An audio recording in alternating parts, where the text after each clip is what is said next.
Namaste, my name is Pratik Sriranga Barge and I am student of 11th standard and I am in Swami Vivekananda College, Chembur. First of all, I would like to say this is my first time to attend this type of event and I am glad to say मुझे sir जी का जो speech था वो बहुत अच्छा लगा और मेरे मन में इस्लाम धर्म के बारे में जो गलत फहमियाँ थी वो एक चुटकी में ख़त्म हो गई। और मेरा पहला सवाल सर जी से ये है कि भगवान और अल्लाह एक ही है। और मेरा दूसरा सवाल ये है कि अगर पहले एक सवाल का जवाब ये कर लीजिए, फिर इंशाल्लाह दूसरा सवाल करें। भाई साहब ने कहा कि वो पहली बार ऐसे मजमे में मौजूद है और बहुत खुश है। एक चुटकी में उसके सारे गलत फहमियाँ इस्लाम की दूर हो गया। अल्हम्दुलिल्लाह, अल्लाह ताला आपको हिदायत दे। और उसका सवाल है कि क्या भगवान और अल्लाह एक ही है? इस सवाल के दो रुख हो सकते हैं, दो रुख। आप कॉमर किधर लगाते वो इंपॉर्टेंट है। अल्लाह और भगवान एक है? हाँ एक है, एक ही है, दो तो नहीं है। अगर कहेंगे कि अल्लाह और भगवान यकसा है तो सवाल दूसरा रुख ले लेता है। इसका जवाब अगर आप पूछना चाहते हैं कि अल्लाह और भगवान एक है तो बेशक एक है। अगर आप पूछना चाहते हैं जो अल्लाह और भगवान, जो हिंदू लोग जो भगवान में मानते हैं और मुसलमान जो अल्लाह में मानते वो एक है, तो मेरा जवाब इसमें ये कि अगर आप सही तरीके से हिंदू धर्म की किताबों का मुताला करेंगे और सही तरीके से इस्लाम धर्म की किताब का मुताला करेंगे तो दोनों यकसा है, वही है।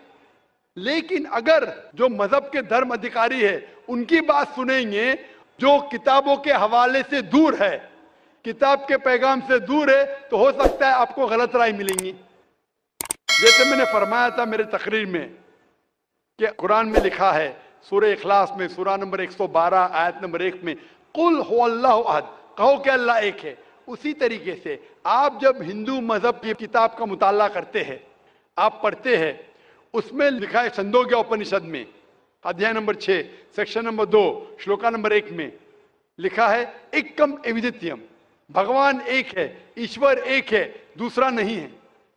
लिखा है श्वेताश्वेतर उपनिषद में चैप्टर नंबर 6 श्लोका नंबर 9 में नाचस्य कसिज जनिता न चदीपा, उस भगवान के कोई वालिदैन नहीं है, कोई रब नहीं है। भगवान का कोई माँ नहीं है, कोई वालिद नहीं है, कोई सुपीरियर नहीं है। लिखा है श्वेताश्वेतर उपनिषद में चैप्टर नंबर 4 श्लोका नंबर 19 में नात्यस्य प्रतिमा अस्ति, उस ईश्वर की कोई प्रतिमा नहीं। प्रतिमा का मतलब है अक्स, painting, picture, portrait, statue, idol. उस भगवान की कोई प्रतिमा नहीं, कोई पिक्चर नहीं, कोई पेंटिंग नहीं, कोई अक्स नहीं, कोई फोटोग्राफ नहीं, कोई आइडल नहीं, कोई स्टैच्यू नहीं। ये दोहराया गया है यजुर्वेद में चैप्टर नंबर 32 श्लोका नंबर 3 में न तस्य प्रतिमा अस्ति, उस ईश्वर का कोई अक्स नहीं, कोई प्रतिमा नहीं, कोई पिक्चर नहीं, कोई पेंटिंग नहीं, कोई फोटोग्राफ नहीं। तो जब आप मुताला करेंगे हिंदू मजहबी किताब का और कुरान का, हिंदू मजहबी किताब का ब्रह्म सूत्र में कहा गया है एकम ब्राह्म द्योत्या नास्ते नीना नास्ते किंचन, भगवान एक ही है, दूसरा नहीं है, नहीं है, नहीं है, जरा भी नहीं है। There is only one God, not a second one, not at all, not at all, not in the least bit. तो जब हम इस्लाम और हिंदू मजहबी किताब का मुताला करेंगे हमें पता चलता है कि ईश्वर, अल्लाह, भगवान, खालिक, मालिक एक ही है।